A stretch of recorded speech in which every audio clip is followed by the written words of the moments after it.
Hello friends, అందరూ బాగున్నారా? ఈరోజు వంటకం పుదీనా రైస్. ఇది చాలా తొందరగా అవుతుంది, చాలా హెల్దీ కూడా, చాలా చాలా టేస్టీగా కూడా ఉంటుంది.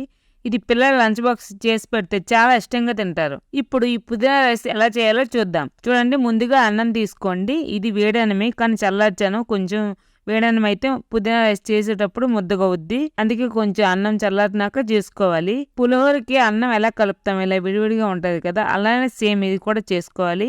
ఇప్పుడు మిక్సింగ్ బౌల్ తీసుకొని దాంట్లో పుదీనా వేసుకోండి. చూడండి, ఈ పుదీనా 2 కట్టలు పుదీనా నీట్గా కడిగి పెట్టుకున్నా. పచ్చిమిర్చి వేసుకోండి. పచ్చిమిర్చి 6 తీసుకున్నా. ఒక వెల్లుల్లిపాయ, ఇది అల్లం మొక్క, చూపుడు వెలుగు సగం, ఇలా అన్ని మిక్సింగ్ బౌల్ వేసుకోండి. కొంచెం పుదీనా, 2 పచ్చిమిర్చి ఇలా ఉంచుకోండి సైడ్ కి. ఇక్కడ నేను పుదీనా రైస్ 3 మనుషులకు అయినట్టు చేస్తున్నా.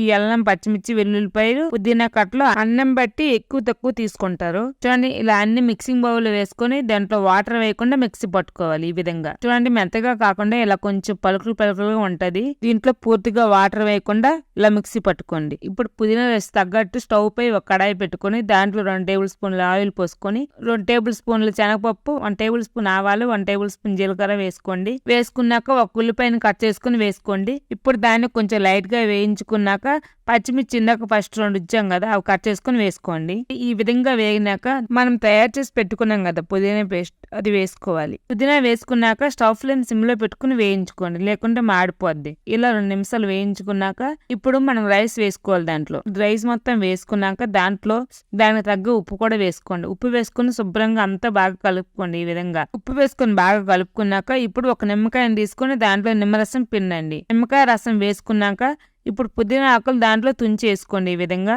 వేసుకొని మొత్తం అంతా బాగా కలుపుకోవాలి. సరే, పుదీనా రైస్ రెడీ. పిల్లలకి ఇలా చేసి లంచ్ బాక్స్ పెడితే లంచ్ బాక్స్ మొత్తం ఖాళీ చేసి తీసుకొస్తారు. అలా ఉంటది ఈ పుదీనా రైస్. ఓకే ఫ్రెండ్స్, ఇలాంటి మంచి మంచి వీడియోస్ కోసం నన్ను సపోర్ట్ చేయండి. ఈ వీడియో కనుక నచ్చితే కామెంట్స్ పెట్టండి.